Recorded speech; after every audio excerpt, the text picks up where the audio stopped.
മധ്യപ്രദേശ് മുഖ്യമന്ത്രി മോഹൻ യാദവും കുടുംബവും ഉജ്ജയിനിൽ വാങ്ങിക്കൂട്ടിയത് കോടിക്കണക്കിന് രൂപയുടെ ഭൂമി. ഇതോടെ സർക്കാർ പദ്ധതികളെക്കുറിച്ച് മുൻകൂട്ടി ലഭിച്ച വിവരങ്ങൾ വ്യക്തിപരമായ നേട്ടങ്ങൾക്കായി മുഖ്യമന്ത്രി ദുരുപയോഗം ചെയ്തുവെന്ന ആരോപണം ശക്തമാവുകയാണ്. മധ്യപ്രദേശ് മുഖ്യമന്ത്രി മോഹൻ യാദവും കുടുംബം ഉജ്ജയിനിൽ കോടിക്കണക്കിന് രൂപയുടെ ഭൂമി വാങ്ങിക്കൂട്ടിയെന്ന വാർത്ത ചർച്ചയാകുന്നു. സർക്കാർ വൻ വികസന പദ്ധതികൾ നടപ്പാക്കാൻ ഉദ്ദേശിക്കുന്ന ഭൂമിയാണ് മുഖ്യമന്ത്രിയും കുടുംബവും സ്വാധീനം ഉപയോഗിച്ച് സ്വന്തമാക്കിയതെന്ന വാർത്തയാണ് ഒരു പ്രമുഖ ഇംഗ്ലീഷ് ദിനപത്രം റിപ്പോർട്ട് ചെയ്തത്.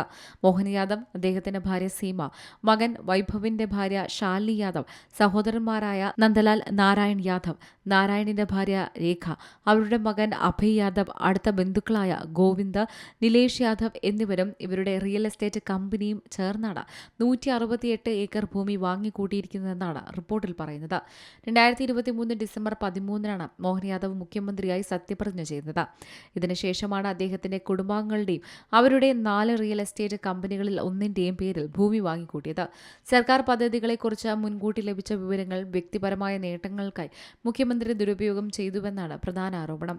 മുഖ്യമന്ത്രിയുടെ അടുത്ത ബന്ധുക്കൾ ഇതിനകം ഭൂമികളിൽ പലതും വൻകിട ഹൌസിംഗ് പ്രോജക്റ്റുകൾക്കായി മാറ്റി വലിയ ലാഭം കൊയ്യാനുള്ള നടപടികൾ ആരംഭിച്ചുവെന്ന വിമർശനവും ശക്തമാണ്. വികസനത്തിന്റെ മറവിൽ നടന്ന വൻ ഭൂമി ഇടപാട് വിവരങ്ങൾ പുറത്തുവന്നതോടെ മധ്യപ്രദേശിൽ മോഹൻ യാദവിനെതിരെ പ്രതിഷേധം ശക്തമാവുകയാണ്.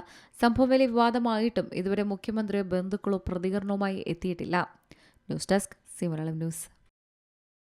ഏറ്റവും പുതിയ വാർത്തകളും വിശേഷങ്ങളും വിരൽത്തുമ്പിലറിയാൻ സി മലയാളം ന്യൂസ് എല്ലാ ഡിജിറ്റൽ പ്ലാറ്റ്ഫോമുകളിലും ലഭ്യം.